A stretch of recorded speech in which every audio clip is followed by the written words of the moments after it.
Hey, Center Grace family, happy Wednesday again this week. So good to be back with you. And we're going to keep plugging through, discussing again how it is that in our discipleship, we both experience and seek transformation in our relationships. And if you remember last week, we began this discussion in talking a little bit about how it is that our relationship with ourselves and God begins to transform because of the gospel. And again, as we dive in today, I want to just give you another illustration to kind of orient us to our conversation. When you go to the gym, if you ever go to the gym, I haven't been very, very frequently recently, but one of the things that you'll notice is that all over the walls, there are typically mirrors. And a lot of times people love working out in front of the mirror. And I don't know if you've ever noticed this, but a lot of times it seems like people are expecting to see immediate results, right? So like they'll do some arm curls or something like that, and they'll stand there and flex for a minute just to look at the size of their muscles to see if they've grown. And it's like, again, they're doing these workouts and they're expecting immediate results. And it seems to me, the more that I think about our relationship with God and the way that we expect our lives to go spiritually, it's as if we expect immediate results too. Think about in terms of our sanctification, right? Or even just in regard to coming to faith in the first place. We expect a lot of times that if we've come to know Jesus, if we've come to place our faith in him, then we're going to expect and experience some just immediate progress. And maybe there are some areas in which that could be the case, but like I've had a lot of conversations with people even recently, and they're continuing to ask, why in the world do I just keep sinning? And even the longer that I'm in relationship with Christ, why is it that I feel more sinful in some ways? And I think that's a natural overflow of our relationship with God in some sense. And again, like I said, I've been having a ton of conversations with people about this. That question of like, why am I not seeing more immediate results? Why is it that I still feel sinful and I feel like I'm even growing more sinful? And so then people kind of move into this place where they feel hypocritical, right? It's like, I'm a follower of Jesus, but I still feel so sinful. Well, one of the things that I just want to do at the outset of this video is talk for a minute about this idea of hypocrisy, because a hypocrite at the end of the day is a pretender. A hypocrite is a person who tries to pass themselves off as more put together than they actually are. A hypocrite is a person who knows that they're sinful but completely tries to diminish it. I think a person who's being sanctified, a person who is actually being transformed in their sense of self and in their relationship with God, I think those people are going to feel the distance between God's holiness and their own sinfulness. But they're going to be honest about it. See, integrity, or even the biblical word blamelessness, it doesn't mean without sin. It doesn't mean perfect in the sense of moral purity. It means honest. It means having a proper self-assessment. It means rightly being able to see ourselves the way that God sees us.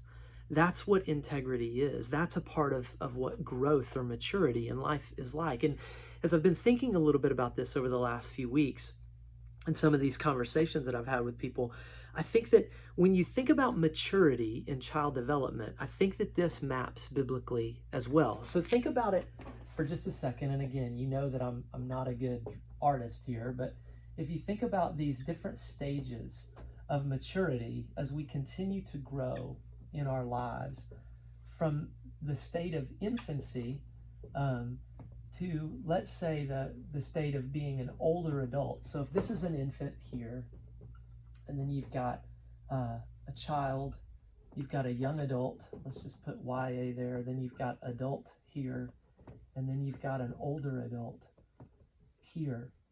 It seems like one of the things that happens over the course of this process of growth is that these people grow in their sense of self-awareness, right? I mean, think about how self-aware is an infant, how self-aware is a child, how self-aware is a young adult. But hopefully by adulthood or by older adulthood, you actually grow more self-aware. And so again, if you remember a number of weeks, we looked at this illustration of again, how as we go and grow through life and time, we become aware of God's holiness, and our sinfulness. And that seems to be something that is mapped into this process of just everyday life. But part of growing in our self-awareness is also the ability to look away from ourselves and start to serve other people. And so there's this, it's almost like this tension that takes place in our process of maturity, because I feel the tension between God's holiness and my sinfulness. I'm growing in my self-awareness, but I'm also in tension between how much time do I spend looking at myself and how much time do I spend looking at other people. And so when you think about a few of the biblical characters, think about Paul, for example. Have you ever noticed that, like in 1 Timothy 1:15, that's later in Paul's life. It's one of the last letters that Paul writes, and yet he says here that he's the chief of sinners. Wouldn't Paul have it more together toward the end of his life? Or maybe it's just that Paul is growing in his sense of self-awareness. He's feeling that tension all the more. Or think about how there's this tension between Romans 7 and Romans 8. But again, Paul in Romans 7 is talking about how even at that point in his relationship with God, the things that he wants to do, he sometimes doesn't do. And the things that he doesn't want to do, sometimes he does those things. So again, Paul is feeling that tension in his life. So biblically and spiritually, there seems to be this reality of how the longer that we grow in life, the more that we mature mature in our self-awareness, but we also mature in our ability to look away from ourselves at certain moments to other people. And so some of this has led me to just this, I don't know, a conclusion of some sort, but just the fact that the gospel is the only context that really helps me make sense of who I am. Let me say that again. The gospel is really the only context that helps me make sense of who I am. How is it that I can be both simultaneously sinful and yet in the presence of God? Well, it's, again, because of the cross. And my vision of the cross, like we've talked about so many other times, my vision of the cross has to grow with my maturation and my understanding both of God's holiness and my sinfulness. But as I recognize that the gospel is the only context that helps me make sense of who I am, think again about the tension, because on the one hand, I'm fallen and yet I'm redeemed. I'm justified and yet I'm being sanctified, but I'm not yet holy. But again, all of this, when I begin understanding the process of maturation that's laid out in the gospel, when I start looking at biblical characters and the way that they understood themselves, even as they grew in their maturation process, I begin to see that the gospel actually helps me make really good sense of who I am in both my fallenness and yet my being made into the image of Jesus over and over and over again. So the gospel, of all the options that are out there, the gospel helps us to embrace both of these tensions. Because, again, coming back to this idea of hypocrisy, a hypocrite is a person who just pretends. The gospel doesn't want us to pretend. The gospel wants us to hold the realities of who we are in tension. Francis Schaeffer once put it this way very succinctly. He said, we, as human beings, being remade into the image of Christ, we're glorious ruins. Or maybe you could think about it like we're stained glass windows in a way. Like we're broken and yet we're still beautiful. God is making something beautiful of us, even in the midst of our brokenness, and even as we feel our brokenness. Because again, when we first come to faith, we're just infants. We're not really self-aware. And yet the older that we get, the more self-aware we become. So we find ourselves over here. So here's my encouragement. What do you do with all of this? What do you do when you start to feel that tension between who you want to be and who you are?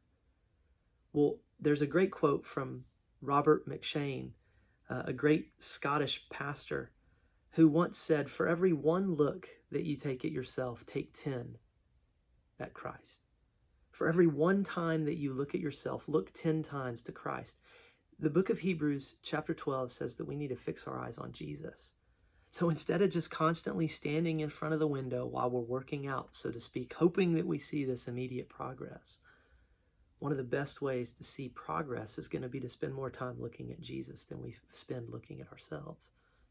But one of the other things that I would encourage you with is not just, don't just take 10 looks at Christ for every one look at yourself, but just keep diving deeper into the story of the scriptures. Find a biblical character and begin looking at how they went through this process as well. That they grew in their sense of self-awareness. But that as they grew in their sense of self-awareness, and also as they grew in their understanding of the gospel, that they were able to hold those realities in tension. We love you guys, and we'll see you again on Sunday.